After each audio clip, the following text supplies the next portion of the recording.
to enforce the administration's priority. Homeland Security Task Force is enhancing federal and state local law enforcement throughout our country. Joint Task Force Alpha will continue to specifically target human trafficking and human smuggling networks that took root while our border was wide open, Senator Van Hollen. And Joint Task Force Vulcan will continue successful efforts to arrest and prosecute members of TDA and MS-13. We are also committed to making America safe again by reducing recidivism. The Bureau of Prisons has suffered years of mismanagement, lack of funding, and low morale. Throughout my confirmation process, BOP came up in every single meeting, regardless of party affiliation.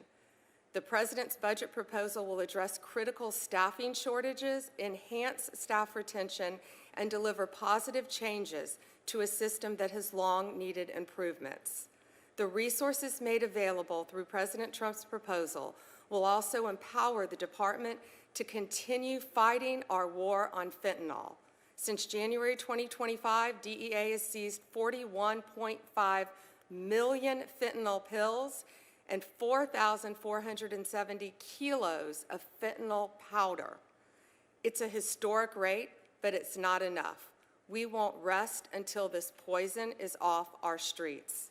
And finally, the budget continues my commitment to find savings in the department, reduce inefficiencies, and deliver value to the American taxpayer.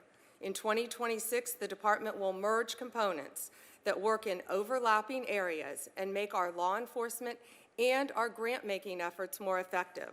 We'll emerge from this as a leaner organization, better equipped to make American people safe from threats at home and abroad. Chairman Moran, Chairman Collins, Chairwoman Collins, Ranking Member Murray, Ranking Member Van Hollen, it is my pleasure to highlight our efforts and be good stewards of our resources. I'm working diligently to restore confidence and integrity to the department and each of its components. Thank you for your continued support of the department's financial needs and the opportunity to present our budget request. I look forward to working with you, and I'm happy to take any questions you might have. General Bondi, thank you very much for your testimony. I would now recognize Senator Collins, the chairwoman of the full committee. Thank you very much, Mr. Chairman. I very much appreciate your leadership of this important subcommittee. Welcome, Attorney General Bondi. It's good to see you.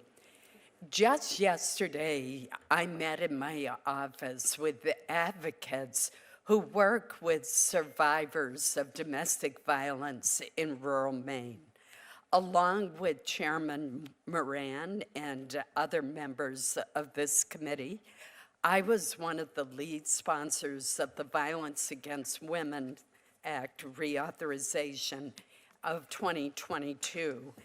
The programs authorized by this law are critical to reducing violence against women, ensuring that justice is administered, and strengthening services to victims and survivors of domestic violence, dating violence, sexual assault, and stalking.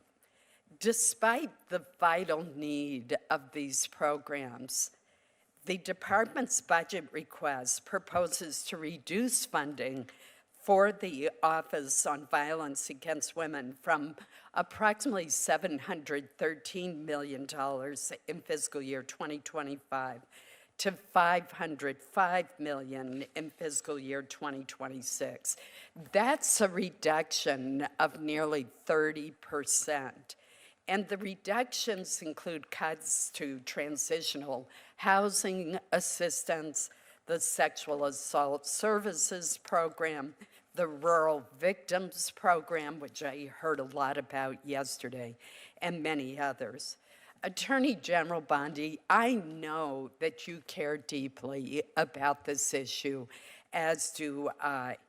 So why is the department cutting funding to combat domestic violence, dating violence, sexual assault, stalking, and support of survivors? Was this cut imposed upon the department by the Office of Management and Budget? Thank you, Senator Collins. When I began as a prosecutor, I started in the domestic violence unit. And I say it's more frightening to prosecute a domestic violence case than a homicide, because you never know the next day what will happen. We used to wake up and read the newspapers in the morning, that was before cell phones, to see if someone had been injured or hurt or killed who came in and recanted from a domestic violence incident. So it's very personally important to me as well, and we also know that many homicides are the result of domestic violence. This budget includes $505 million to prevent and respond to violence against women, including $190 million for grants to combat violence against women, STOP. And it also gives $60 million for sexual assault services.